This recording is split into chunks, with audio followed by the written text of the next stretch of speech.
অভিষেকটা দাও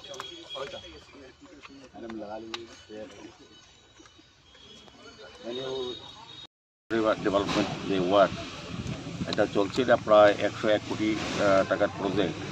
এটা মূলত হাওড়া নদীর প্রথমত এরা বাঁধকে সুরক্ষা দেওয়া, বাঁধ এখানে বিভিন্ন জায়গায় লিকেজ ছিল, তা যাই হোক এটা সুরক্ষিত থাকবে। দ্বিতীয়ত এই হাওড়া নদীর পার্ককে ডেভেলপ করে কোনো জায়গাতে পার্ক নির্মাণ করা হচ্ছে, কোথাও বিউটিফিকেশনের মাধ্যমে রাস্তা তৈরি করে দেওয়া হবে। টোটাল প্রজেক্টটাতে প্রায় 1.5 বছরের মধ্যে শেষ করা হবে। এটা প্রায় 1.2 কিলোমিটার, হ্যাঁ, ঝুলন্ত ব্রিজ থেকে দশমঘাট অব্দি কাজ শুরু হয়ে গেছে, প্রায় জায়গাতে কাজ শুরু হচ্ছে। কিছু অসুবিধা ছিল, এগুলি আমাদের আলোচনা ভিত্তিতে শেষ হয়েছে। এলাকার যারা লোকজন তাদের সঙ্গে কথা বলেছি, তাদের জন্য এই প্রজেক্টটা সাধারণত আগরতলা শহরে আপনারা জানেন হাওড়া নদীটাকে আপনারা আগেও দেখেছেন, আর এটা মূলত ব্যবহার অযোগ্য ছিল। এখান থেকে যে পানীয় জলটা হয়, এটা থেকে আমাদের পানীয় জল হিসেবে ব্যবহার করা হয়। এটাতে প্রজেক্টের মধ্যে আরেকটা জিনিস আছে, খুব ভালো জিনিস, যেটা এখানে যারা বাড়িঘরগুলি যাদের সমস্ত পরিত্যক্ত জল ইউজ করা যেগুলি জলগুলি সেগুলি নদীতে পড়তো, আর এই নদী জলে আমরা শোধন করে আমরা পান করতাম। তো এখন যে প্রজেক্টে ধরা আছে যে এই যে যতগুলি বাড়ি, যত নালা আছে, যত নোংরা জল আবর্জনা সবগুলো কিন্তু একটা জায়গাতে আসবে, ড্রেনের মাধ্যমে এটা পরিশোধিত হয়ে নদীতে ছাড়া হবে জলটা, তার থেকে আবার পরিশুদ্ধ করে আমাদের পানীয় জল হিসেবে শহরবাসীরা এটা গ্রহণ করে।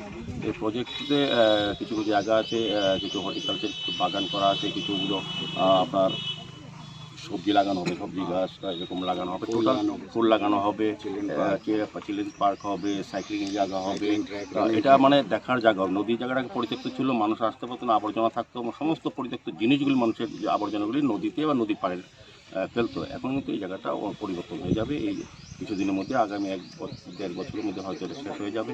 আর পাশে যে নদীর পাড়ে ওই যে রাস্তাটা আছে, এটা প্রজেক্টের মধ্যে আছে, এটাও রাস্তাটা বড় করা হচ্ছে, মেইন রাস্তা হয়ে যাবে। ওইটা এখন নদীর বাঁধের উপর দিয়ে কোনো বড় যানবাহন চলাচলের জন্য এটা থাকবে না, এটা বন্ধ করা যাবে, প্রজেক্ট কমপ্লিট হবে।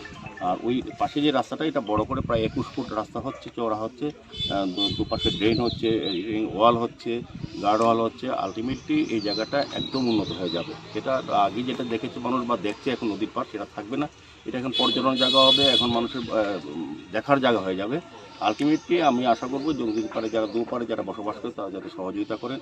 আর যেটা সরকারিভাবে যে জায়গাগুলি আছে আমরা এগুলি কথা বলে আমরা সেগুলি কাজ করবো।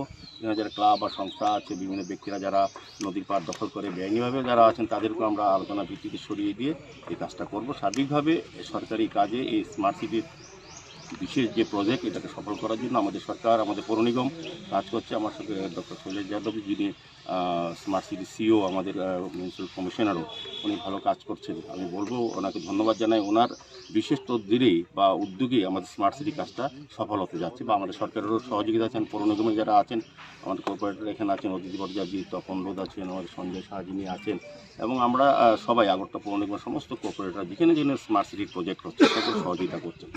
পৌর নিগমের পক্ষ থেকে সহযোগিতা করা, সরকারের পক্ষে কাজ করা, সার্বিক হচ্ছে স্মার্ট সিটির ভিতরে যে কাজগুলি হচ্ছে, আগে যে কাজগুলি ভালো কাজ করেছে, বাকি যে কাজগুলি আছে সেগুলি করার জন্য আমরা সর্বভাবে সহযোগিতা করছি, এবং আশা করব স্মার্ট সিটি প্রকল্পে এই শহরবাসী অনেক উপকৃত হবে। কত টাকা খরচ হবে?